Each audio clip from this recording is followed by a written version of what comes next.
ফিলিস্তিনি মুসলমানদের উপরে কি বর্বরচিত হামলা হয়েছে আপনারা জানেন। বলা হচ্ছে 24 ঘন্টার ব্যবধানে প্রায় 5 শতাধিক মানুষ খুন হয়েছে, ছোট ছোট মাসুম বাচ্চা। এই যে বর্বরচিত হামলা, এই যে আক্রমণ, এই যে তাণ্ডব, এটা কি আজকে নতুন? নতুন না, 70 বছর থেকে। 48 সালে যখন ইহুদিদের বসতি শুরু হয় এখানে, ইংল্যান্ডের ষড়যন্ত্রে, ব্রিটেনের পরিকল্পনায়, তখন থেকে 48 সাল থেকে আজকে পর্যন্ত 70 বছরের উপরে একই দৃশ্য। প্রথমে তারা 2-1টি গ্রাম ছিল, আজকে তারা বিশাল এক রাষ্ট্রের মালিক। এই যে হাজারে হাজারে মুসলমানদেরকে হত্যা করছে, নারীদেরকে বেইজ্জত করছে, ছোট ছোট শিশুদের গণকবর হচ্ছে, শহর একদম মাটির সঙ্গে গড়িয়ে দেওয়া হয়েছে। বাড়িঘর বলা হচ্ছে 95% বাড়িঘর মাটির সাথে মিশে গেছে। শিক্ষা প্রতিষ্ঠান ধ্বংস হয়ে গেছে প্রায় 100%। হাসপাতাল নাই, বলা হচ্ছে প্রায় 1,500 থেকে 2,000 খালি সাংবাদিক নিহত হয়েছে। গত 2 দিন আগের হামলা জাতিসংঘের কার্যালয়, একটা অফিস পর্যন্ত ধ্বংস হয়েছে। বিশ্ব বিবেক কিন্তু নীরব, তারা কিছু বলছে না, কিছু করবে না। আমরা মুসলমানরা কি করছি? আমরা মুসলমানরা আমাদের এই বাংলাদেশ, পাকিস্তান, এরকম যে সমস্ত রাষ্ট্রগুলির মধ্যে কিছু কিছু গণতন্ত্রের নামক একটা ব্যবস্থা আছে। এখানে মিছিল মিটিং করা যায়, এখানে রাজনীতির দল করা যায়, প্রতিবাদ করা যায়। এই ধরনের রাষ্ট্রগুলিতে, আরব রাষ্ট্র না, আরব রাষ্ট্রের মধ্যে কোনো মিছিলও নাই, মিটিংও নাই, ওখানে গণতন্ত্র নাই, কিচ্ছু নাই। বাংলাদেশ, পাকিস্তান, এই ধরনের কিছু রাষ্ট্রের মধ্যে যেখানে গণতন্ত্রের নামে একটা ব্যবস্থা আছে, যেখানে বলা হচ্ছে তোমরা মিছিল মিটিং করতে পারো। আমরা মুসলমানরা করছে কি? ফিলিস্তিনি মুসলমানদের রক্ষার জন্য আমরা মিছিল করছি, প্রতিবাদ করছি। আমার কথা হলো, মিছিল করছি, প্রতিবাদ করছি, বিক্ষোভ করছি, মানববন্ধন করছি। আমাদের প্রেস ক্লাবে দেখলাম বিভিন্ন সংগঠন প্রতিবাদ করছেন। এতে করে কিন্তু সমস্যা কি সমাধান হচ্ছে? ওরা কি এগুলি পাত্তা দিচ্ছে? এগুলি কিছু হচ্ছে? কিচ্ছু হচ্ছে না, কিছু হবে না। হ্যাঁ, প্রতিবাদ করতে পারেন, আত্মার তুষ্টি, আত্মসন্তুষ্টি, স্যাটিসফ্যাকশন, যে আমরা মুসলমান ভাইদের জন্য একটা প্রতিবাদ অন্তত করলাম, এইটুকু। মূলত মূল সমস্যার সমাধান হবে না, কিছুই হবে না। ওরা এই ধরনের প্রতিবাদ, বিক্ষোভ, মিছিল, মানববন্ধন, ওরা 2 পয়সার মূল্য ওরা দেয় না। তো যারা এই ধরনের প্রতিবাদ করছেন, বিক্ষোভ করছেন, আমি তাদেরকে বলতে চাই, হ্যাঁ, আপনাদের মন বিক্ষুব্ধ, অন্তত এই চেতনাটুকু আপনাদের আছে। আর এমনি তো পুরো উম্মাহ তো মরেই গেছে, আপনাদের অন্তত এই চেতনাটুকু আছে, আপনারা অন্তত নেমে প্রতিবাদ করলেন, বিক্ষোভ করলেন।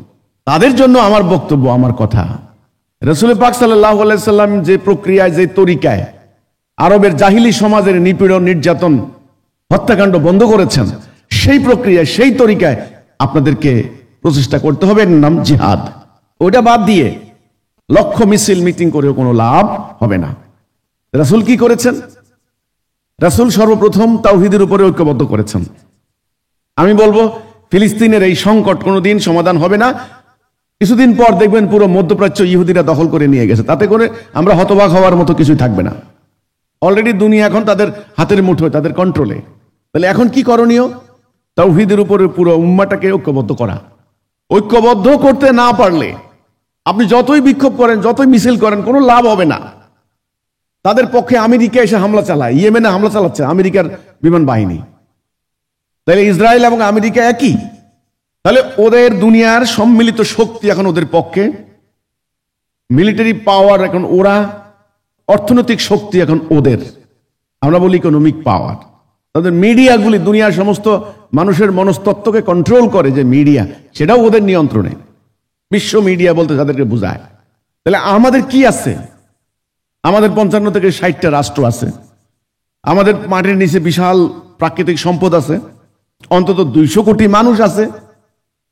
তাহলে আমাদের কি নাই? বিশ্বের বড় বড় বন্দরগুলি আমাদের, খনিজ সম্পদ আমাদের, যে তেল ছাড়া দুনিয়া চলে না, সেই তেল আমাদের পায়ের নিচে। তাহলে আমাদের যা আছে এটা দিয়েও কিন্তু দুনিয়াকে অন্তত অন্যায়ের বিরুদ্ধে একটা কথা বলা যায়। তখনই সম্ভব হবে যখন ঐক্যবদ্ধ করা যাবে। ঐক্যবদ্ধ করতে না পারলে আপনি যতই চেষ্টা করেন কোনো লাভ হবে না।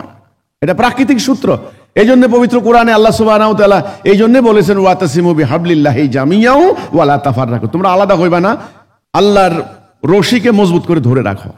আমি আবার বলছি, এই নির্মমতা, এই নিষ্ঠুরতা, এই ভয়াবহতা, যেই কোনো আদম সন্তান, আমি মুসলমান বলে কোনো কথা নাই, যারা নিন্দা করবে না, যারা প্রতিবাদ করবে না, আমি মনে করি তারা মানুষ না।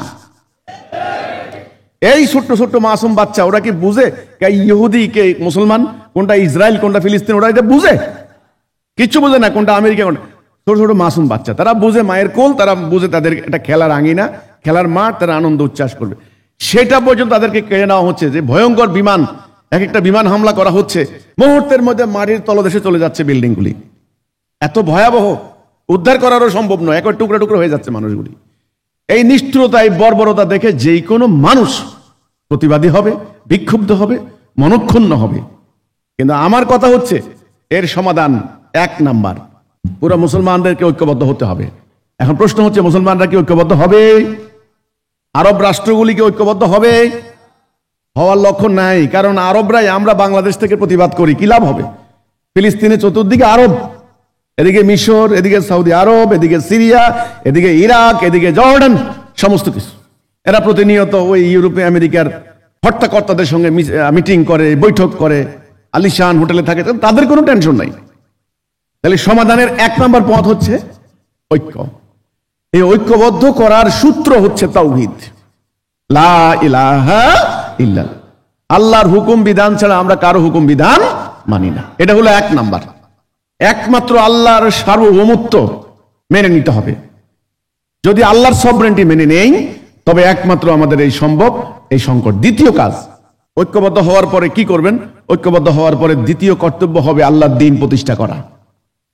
যেটা আল্লাহ কোরআনে বলেছেন, আকিমুদ্দিন, দ্বীন প্রতিষ্ঠা করো, আলাদা হইও না, ফারাক হইও না। সূরা শূরা 13 নম্বর আয়াত। যখনই আল্লাহর দ্বীন প্রতিষ্ঠা করবেন, দুর্নীতিগ্রস্ত রাজনৈতিক ব্যবস্থা বিতাড়িত হবে, সুদভিত্তিক অর্থনীতি বিতাড়িত হবে, কোর্ট কাছারি আদালতে আল্লাহ দেওয়া বিধান মোতাবেক বিচার ফয়সালা হবে।